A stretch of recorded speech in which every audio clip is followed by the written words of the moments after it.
Hello, Ursula and Oskar. Hello. Thank you much for the opportunity to have this interview. I thank you first, of course. So I've seen you have traveled the world, and could you give us a brief introduction about why this car? Where have you been? My name is Oskar. My name is Ursula Forster. Hello. And we're traveling since 2016. We are traveling around the world. And our journey started here in Argentina, going down to Ushuaia. And then we are traveling up all the Panamericana to the whole South America, Central America, Mexico, and then North America, reaching the Arctic Ocean, and then going to Alaska. And this took us about 3.5 years, from 2016 until 2020. And this year in April, we resumed our world tour. We started from Austria. We are from Austria, so here from Central Europe. And then we went via Turkey to Iran. We traveled the whole Iran for 2 months. And now we're in the Caucasus. And we want to follow the ancient Silk Road to Central Asia. And then from here, we want to go through Siberia, Lake Baikal, Mongolia, until where the roads end. That's the plan. And from here, we want to ship the car to South Africa, and then we want to travel across Africa from Cape to Cairo and close the loop coming back to Europe. This is our travel website where you can see blogs. They're written in English and in German, and you can follow our travel. Would you please give us a room tour of your home on the wheels? Absolutely, we will do. Just before that, I want to explain why we have chosen this car. Actually, this is a Land Cruiser, Toyota Land Cruiser, the model of 1978, an HTC 78, which is all a car which this car was February in 2014. They still produce it, mainly for Africa and for the Red Cross. And it's a very sturdy car that is very strong. It can run also with very dirty diesel. It has a wonderful engine that some people drive it 1 million kilometers. And it has no electronics, no microchip, nothing. Everything is manual. It's easy to repair. And the idea was to have a car that... And the PS? The PS is about 150 horsepower. So it's strong enough, and it can weight up to here, so we can drive through the water up to about... No. Yes, we can do. You see the snorkel on the other side? Yeah. That's the limit. Okay. We can, until the top. It should not suck water, then the engine is broken, but we can wait until that.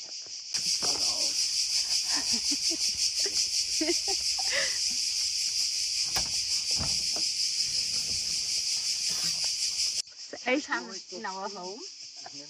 Here I have a small kitchen. I have 2 flames with gas.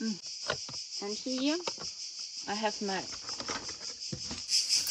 kitchen equipment. Yeah. Accessoire for washing. It's very small place. And here is here I have water inside. We can wash here and wash the dishes. I have a little space to have my coffee machine. For coffee. For good coffee. Yeah. Our food, milk. Yes. Refrigerator. I think 60 liters. 60 liters. Yes. Okay. I have four boxes for the bread. I have a box with spices. In all country, I buy new spices. And you try new things. Yes, I like it. Yeah. Where is the toilet? Toilet is the space. We Yeah, just go in the nature. Yeah. And this is a box, we use it since 30 years. Yes, it works. And I don't like it to change the box because I have much experience with all. And good memories about it. We have our place for our clothes. And we have, everybody from us has 4 parts. Okay. And this box is only for food and drink. Yes. And the beer, I see. Yes, and 2 boxes for the computer and Cameras. it's very important we have water inside. There's 100 liters water. 100 liters. That's a lot of water. There is a filter inside, so we can drink the water Directly. Yes. Now is the secret where we are sleeping. I think Oskar will tell you. To let me in. Yes. Thank you, Ursula. So it's a little bit of a position now to open the roof. Okay. We sleep in the second floor. I have to open the fixation here. It's just two strings that it doesn't shake if you are on a bumpy road. Okay. And for opening, I need a broom. So just to be strong enough to open the roof. Oh, 1, 2, go! So, and here's the bedroom. There's a bedroom. Yes, that's the bedroom. That's where we then sleep. Please come in. Okay.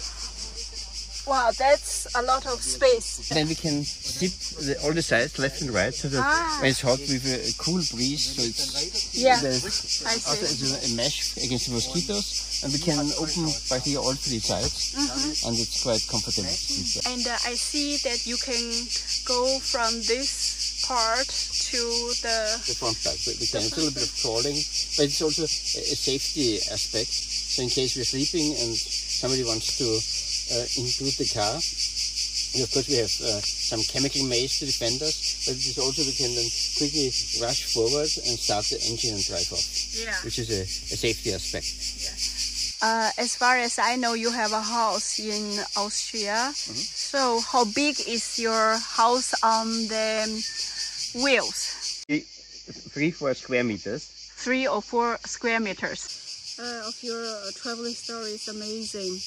Could you tell us how did it start? Actually, it started many years ago when I was in high school. I had a really inspiring geography teacher who told us particularly about the Panamericana from South to North America. And at that time it was always my dream once to do it myself. And then I finished my education and immediately got a job, so I postponed it. And when I became 55 years old, I remembered my dream that I want once to travel around the world. And then I started planning. I saved money, I chose a car, I was reading the maps. And when I retired at the age of 60. Then I think 2 months after retirement, I took off. And I traveled from Argentina northwards, and after 6 months I made a first break, flew home, made a presentation also about my travel, and one person in the audience was Ursula, and she was in the audience. She was fascinated by the travel. Fascinating from. We had a chat, we fell in love, and then when I wanted to resume my travel, the car was in Argentina, I said, why don't you join me? And I started in 2017. It's my first time, and this was the first time was very hard for me to cooking with gas and to live in this small space. I feel me very happy to follow Oskar, and now I'm traveling with him since 2017, and I stopped working, and now I discover the road. And You like it? Yes.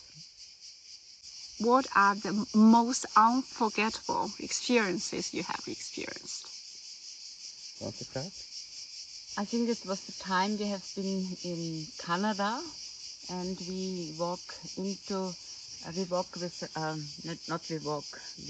make a tour with the canoe, 12 days in The wilderness? the wilderness, and it was a long way to walk up to the street and to walk out of the wilderness. This is walk a out. very remote place.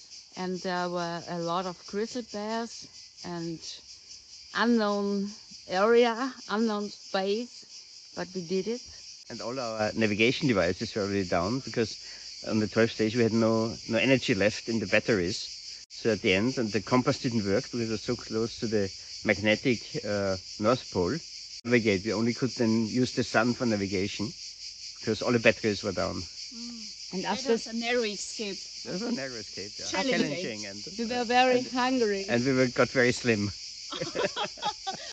Another thing, we once in Mexico, we did a 14 days trip, horseback trip, with the local population from the Copper Canyon to Chihuahua, and we were up to 12 hours riding a day on an ancient trail where in the past the silver of a mine was brought to Chihuahua, and this was fantastic, really to ride with the local population, nothing touristic, but with the locals to do this Private tour. very private tour, and very challenging because it went up high mountains with steep gorges and things where you sections where you wouldn't even think that you can ride a horse, but the mules were so thorough-footed that there was no problem to ride it. Mm-hmm.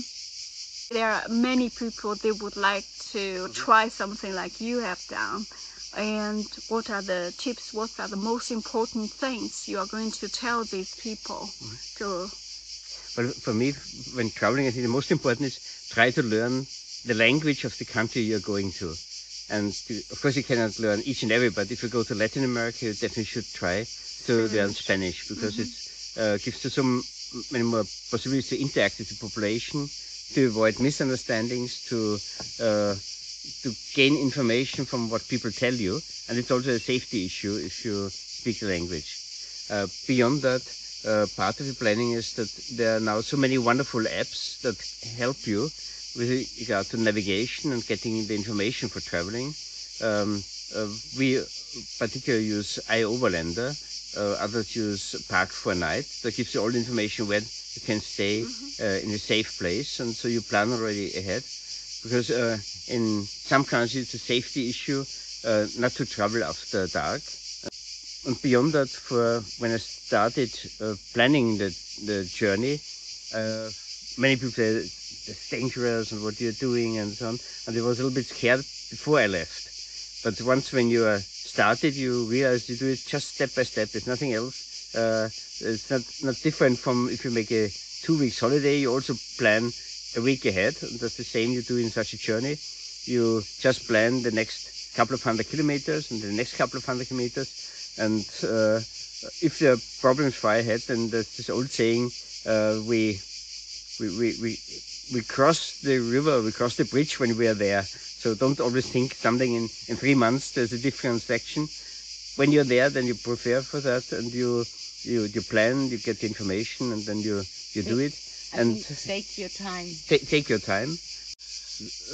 At the end, it turned out to be much easier than you think when you started, because you see a huge mountain of problems, and at the end there's always many small problems, but all problems can be overcome. So all the time we are frightening ourselves. Absolutely. Just can encourage people, don't be scared, just do it and be courageous. And it's a learning by doing. Start with easy tours, and then when you gain experience, you can do more challenging ones, and listen to other people who do the same and make the same trouble, and they can share the information. You can learn from them. What is happiness for you?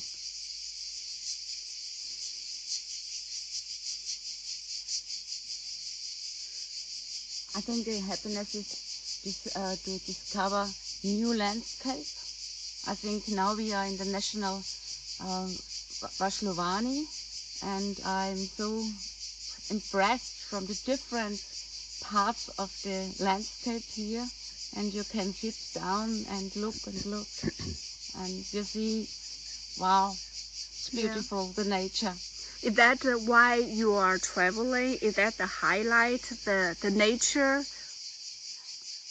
I think it gives me to sit and to look to the nature, see the nature, gives me a feeling from happiness. Thank you. Wow. Okay, it's a wow feeling you are looking for. And for you? For me, it's of course the same as nature, other cultures, meeting people, seeing fantastic landscapes, and also the way people think and live in different ways, because if you go to various countries, you go through many, many different cultures and histories. But beyond that, happiness is also, traveling has to do something with effort. Something is hardship, but also the feeling of overcoming the hardship. A little bit also the adrenaline that you sometimes have. You come into critical situations, you manage to overcome them by your own skills because you're lucky, and then the tension is released. And that's also part of traveling and the journey. This ups and downs of feelings. It could be dangerous. I made it, and so this satisfaction afterwards that with your own skills you were able to overcome obstacles, and the challenges at the end turn out that they're enriching the journey, because it was really difficult, but we made it. Yeah. What is the motto that you believe in, and what's the biggest inspiration during your several years long? One motto for me is, first of all, I see as much as possible of the world, and I see it in all its plurality and all the varieties, in sense of cultures, races, countrysides, languages, beliefs, and so on. But I also, on the one hand, I want to share something with the people there.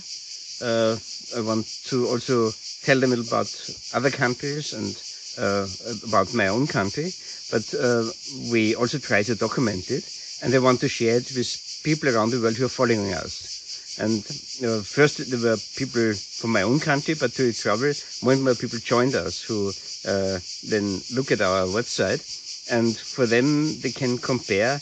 This can be from religions. We were in Christian strongholds, we were in Muslim strongholds. We will hopefully also go to Hindu or Sikh strongholds. We were in Maya cultures. And so that they can compare their religious feelings with the feelings of others. Understand that they are true believers of other faiths, but in the same way they're nice people. They just were born in a different country. The understanding of the I also want to raise through the documentation understanding about the hardship under which many people around the world are living. So how they have to struggle immensely hard or desperately hard to make ends meet, to survive. Big part of the world population lives under very poor conditions, and also that these are interlinked. So a little bit, in my past work, I worked many years for international organizations like the UN and OSCE and EU,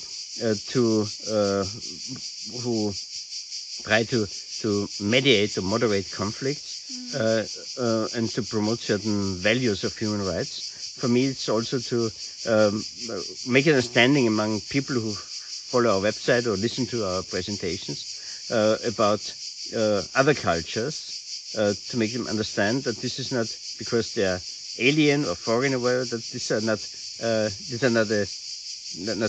dangerous or should be afraid of. So to promote tolerance, understanding, and mutual understanding on that people live in diversities.